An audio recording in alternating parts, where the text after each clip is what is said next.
E aí, meus manos de boa?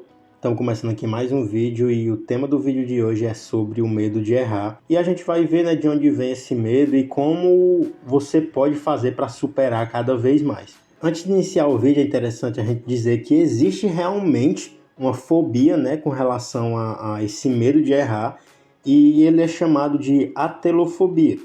E eu não estou falando sobre essa fobia em si, porque ela é muito mais intensa do que a maioria das pessoas sente. Eu estou falando sobre o medo de errar, que é aquele medo comum que todo ser humano vai ter por conta de diversos fatores.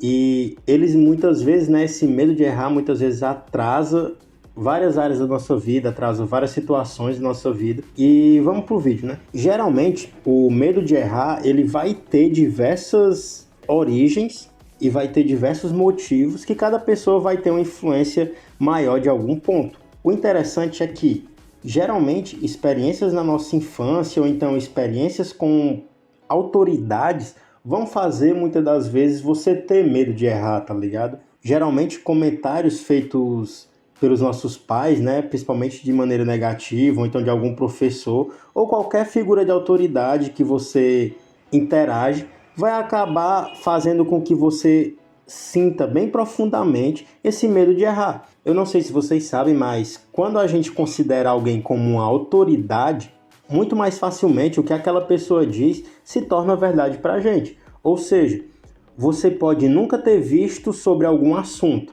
mas aí você escuta uma autoridade para você, que pode ser um cara no YouTube, pode ser um cara, pode ser um cientista, pode ser, enfim, um personal trainer. Qualquer pessoa que tem uma autoridade para você, quando ela fala algo, mesmo se aquilo for 100% mentira, você vai acreditar, tá ligado? Esse é o poder que a autoridade tem sobre nós. Óbvio que cada pessoa tem ali, né, diferentes níveis de aceitação de autoridade. Vai ter uns que vão tender a conferir a informação antes de acreditar, mas via de regra, quando alguma autoridade chega para você e aponta um erro, você vai tender a acreditar que você tem aquele erro, tá ligado? E quando acontece na infância, isso fica ainda muito mais profundamente marcado. E como uma resposta natural desse apontamento, né, de erro dessa autoridade, você vai acabar criando uma necessidade de evitar situações que você pode errar. E o grande problema, né, do medo de errar tá aí, porque você, justamente por conta desse medo, você evita fazer coisas novas. E meio que você só não erra o que você já faz muito e faz direto. Ou seja, respirar, escovar os dentes, sei lá, dormir, beber água, tudo isso você já sabe fazer, falar, né, português no nosso caso. Como a gente já faz isso durante a vida toda, a gente tem uma facilidade, tá ligado? Só que em situações que a gente tem que aprender coisas novas, o medo de errar ele é altamente danoso, porque ele vai fazer com que você não se mova, ele vai fazer com que você não tente, por justamente ter esse medo de errar e repetir aquela cena onde você estava sendo repreendido por uma autoridade. Então, o primeiro ponto que vai fazer, que vai dar origem a esse medo de errar, são essas experiências com figuras de autoridade quando ela está apontando o erro para a gente. Outra característica é o perfeccionismo. Pessoas que têm essa tendência ao perfeccionismo, eles põem padrões tão altos e inatingíveis que eles tendem a desenvolver esse freio, né, essa necessidade de evitar situações que ele pode errar. Até porque, né, quando uma pessoa tem esses traços mais de perfeccionismo, qualquer falha que ela consegue identificar de si mesmo acaba sendo uma ameaça, tá ligado? Pro próprio valor dela. E não só para como ela se vê, mas também como os outros veem ela. Ou seja, se uma pessoa só quer fazer as coisas se ela for acertar 100%, ela vai evitar fazer as coisas que ela sabe que ela não vai acertar 100%. Ou seja, se ela for treinar artes marciais, ela não vai querer fazer sparring, porque aquilo ali vai demonstrar realmente a habilidade dela, né? Qual é o nível de habilidade dela. E como ela é perfeccionista, ela prefere defender para si mesma que ela é muito boa através desse mecanismo de evitar ela testar as próprias habilidades e conhecimentos dela. Então, o perfeccionismo ele acaba sendo um próprio tiro no pé com relação a aprender coisas novas, com relação a ter novas experiências, com relação a expandir novos horizontes. Porque essa pessoa que é perfeccionista, ela não quer ver que ela erra e ela não quer mostrar que ela erra. E a melhor forma de não errar é não tentar. A melhor forma de não errar é não fazer é não explorar as situações novas, tá ligado? E o outro ponto que dá muitas vezes origem a esse medo são as expectativas sociais e a pressão social. Geralmente, né, a sociedade ela acaba dando mais valor e exaltando a tudo que é sucesso, a tudo que foi uma vitória e acaba condenando, né, o fracasso. E isso cria meio que uma ideia de que quem erra é fracassado, mesmo que seja um erro muito curto. Isso vai se refletir também nessas situações pequenas e vai acabar, né, estigmatizando justamente essa ideia de que quem tem um pequeno erro é um fracassado e pessoas de sucesso têm que acertar 100% das coisas. E isso não faz sentido nenhum, tá ligado? O cara que acerta hoje em dia foi o cara que errou no passado. Só que aí ele teve essa noção de que ele estava aprendendo, ele teve essa noção de que ele não precisa ser perfeito para aprender nada, para fazer nada novo, e isso faz com que ele tente novamente, e isso melhora a habilidade dele como consequência. Ou seja, o sucesso não parte do próprio sucesso, o sucesso parte do fracasso, né? Parte do erro. É até não interessante usar a palavra fracasso, por conta que erro é simplesmente um erro, fracasso é quando realmente você já tentou inúmeras vezes e não conseguiu. Então, o erro quer dizer que você tentou e não conseguiu, mas não necessariamente que na próxima tentativa você não consiga, tá ligado? E isso acaba, essa estigmatização desses arquétipos onde o vitorioso sempre está acertando e o fracassado sempre erra, faz com que a gente tenha esse medo de errar. Essa expectativa social de sempre estar acertando, essa pressão social e essa perspectiva de que quem erra é um fracassado, vai atrasar você, tá ligado? Vai atrasar o seu processo de aprendizagem, vai atrasar a sua performance, porque isso não é verdade, tá ligado? Quando você erra, você simplesmente não sabia de algo que agora se abriu na sua frente a possibilidade de você descobrir o que fez você errar. Ou seja, se você escreve um texto e você escreve nesse texto, né, de 1000 palavras, você escreve 100 palavras erradas, antes de você escrever aquele texto, você pensou que você acertou as 1000 palavras. Mas depois de você, de alguém corrigir, né, esse texto e apontar as 100 palavras que você estava errado, a partir daquele momento você já pode melhorar, né, desses 100 erros, você já pode melhorar 20 palavras, 40 palavras, 50 palavras, ou até mesmo simplesmente corrigir o erro das 100 palavras. Então, o mais errado é você ter medo de errar e não errar efetivamente alguma coisa. Quando você erra efetivamente alguma coisa, você acaba percebendo aonde você errou e aquilo abre espaço para que você faça a coisa da maneira certa. E os principais pontos negativos desse medo de errar, né, desse comportamento de fuga ao novo, de fuga à tentativa de fazer o novo, é a procrastinação, que é basicamente, né, quando o medo de errar vai fazer com que você evite começar coisas novas, projetos novos, tomar decisões novas, e isso leva a essa paralisia, a essa estagnação,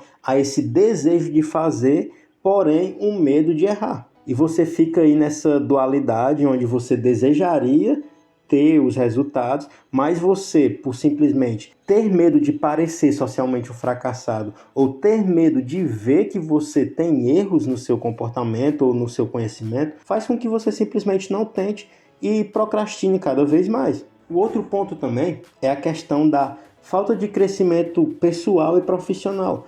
Quando você simplesmente não se abre para o erro, é o mesmo que dizer que você sempre vai repetir as mesmas coisas.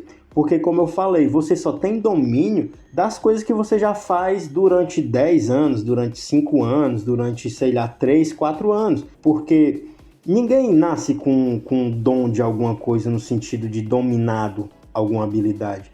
A pessoa vai, desde cedo começa a ter uma exposição àquela habilidade e daí começa a entrar numa academia, começa a entrar em uma escola, onde vai desenvolver aquela habilidade e de repente, né, essa pessoa com 20 anos de idade já tem uma tremenda habilidade em algum ambiente, mas foi porque justamente ele se abriu para o erro durante muito tempo e durante muitas vezes. Então, essa pessoa teve esse crescimento pessoal e profissional simplesmente porque ele se expôs ao erro. É a mesma coisa de um vendedor. Um vendedor ele só vai ficar bom em gatilhos mentais, em comunicação, se por acaso ele tentar. Tá ligado? Não tem como ele ficar bom simplesmente imaginando como é que vai ser, simplesmente estudando o livro como é que ele deve fazer. Porque a prática, né, é diferente da teoria. Na teoria, tudo é bonitinho, tudo é quadradinho, tudo é redondinho, cada coisa tem sua caixa, cada coisa tem seu momento. Mas na prática, acontece que não é uma coisa tão linear. Muitas das vezes você está no início do processo, mas de repente aquele cliente já quer pular para ponto final, tá ligado? E daí você tem que ter essa habilidade e acompanhar o desejo do cliente. E sem contar que existem comportamentos, existem habilidades, existem técnicas que são 100% físicas, né? Tipo um salto mortal, um mortal para trás. Basicamente, se você for pegar a teoria, é você pular, você pula de maneira vertical, o mais alto possível, você vai puxar o seu joelho para o peito, né? Com o abdômen, e daí você simplesmente vai fazer o giro e cair em pé. É tipo, qualquer pessoa que nunca virou um mortal, ela vai conseguir entender a teoria, que é simplesmente pular para trás, girar e cair em pé. Mas na prática, se, sei lá, todas as pessoas que ouvirem esse vídeo forem tentar fazer, talvez seja 1% que consiga, tá ligado? Ou talvez nem isso, porque a prática requer coisas diferentes. Quando você está falando racionalmente, você não entendeu realmente aquilo. Porque quando a gente entende realmente algo, não é a gente que entende, é o nosso corpo que faz alterações físicas no cérebro, no nosso sistema nervoso, acaba tendo ali alterações e você tem micro refinamentos nos seus movimentos que fazem você conseguir. Ou seja, um cara que já vira mortal há 10, 20 anos, ele nem precisa pensar, ele só precisa pular e o próprio corpo dele faz o movimento. Então, não é o quanto você estuda, não é o quanto você fala sobre, não é o quanto você vê os outros fazendo. É o quanto você faz e quanto mais você faz, melhor você fica. Mais confiante você fica, menos medo você tem, mais facilidade de você acertar um movimento você tem.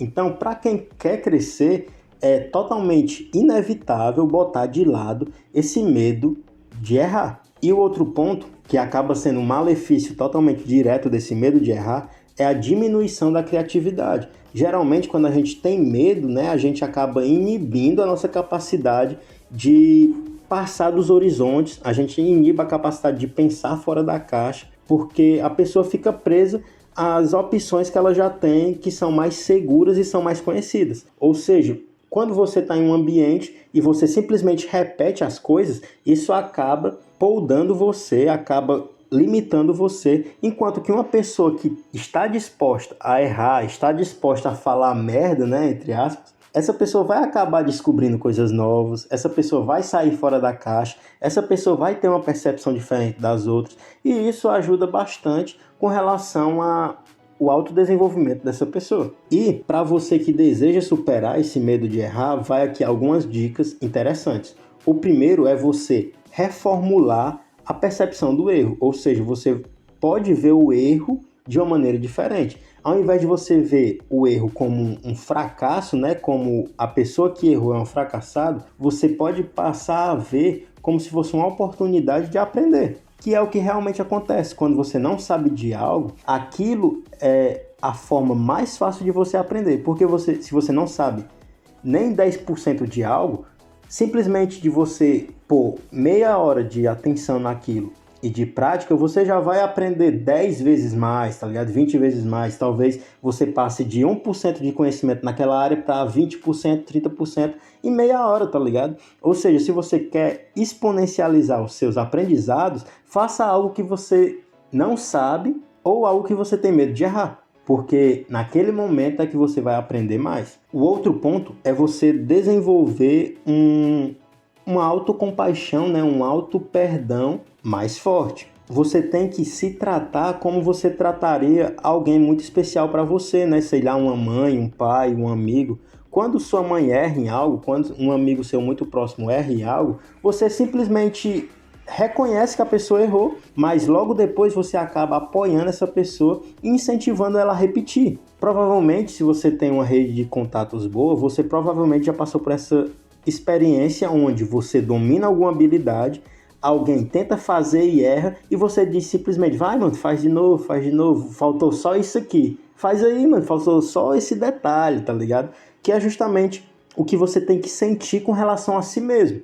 Quando você errar, você tem que ter essa percepção de que não é o fim do mundo, de que você não é um fracassado, de que errar é normal, tá ligado? E dali você consegue ter um autodesenvolvimento muito melhor por conta dessa autopiedade que você tem de si mesmo. Outro tópico que faz você melhorar cada vez mais desse medo é enfrentar pequenos desafios. Quando você começa a enfrentar os seus medos de maneira gradual, você acaba tentando, né, novas atividades em que o risco, né, o medo de errar é pequeno. E isso faz com que esse medo diminua. Ou seja, se você tem medo de ser rejeitado socialmente e você põe o desafio de abrir 20 grupos em um dia, é quase que impossível, tá ligado? Agora, se você for e você se desafia a dar uma boa tarde a alguém desconhecido na rua, isso já vai facilitar muito mais e você vai conseguir fazer. No outro dia você pode tentar abordar 3 pessoas dizendo boa noite, perguntando que horas são, tá ligado?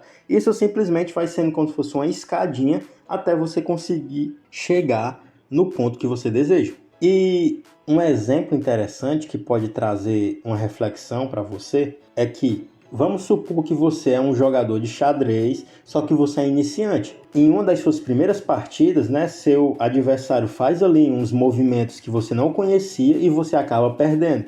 Nesse momento, você sente uma sensação de falha que realmente é muito frustrante, tá ligado? Realmente faz com que você deseje evitar aquela situação. Mas aí, momentos depois, você acaba percebendo uma coisa diferente, que aquela derrota, né, aquela perca, acabou mostrando para você um problema no seu jogo. Que aí, nos próximos jogos, né, na próxima jogada que você vai fazer, você acaba tendo uma estratégia de defesa contra aquela estratégia que o seu oponente usou. Então, quanto mais você joga, quanto mais você se arrisca, mais conhecimento e mais estratégia você vai agregando para o seu repertório. Ou seja, cada erro acaba se tornando uma opção, acaba se tornando um espaço para que você evolua. E isso simplesmente é fantástico, tá ligado? Simplesmente não se limite pelo medo de errar e vá fazer as coisas que você deseja.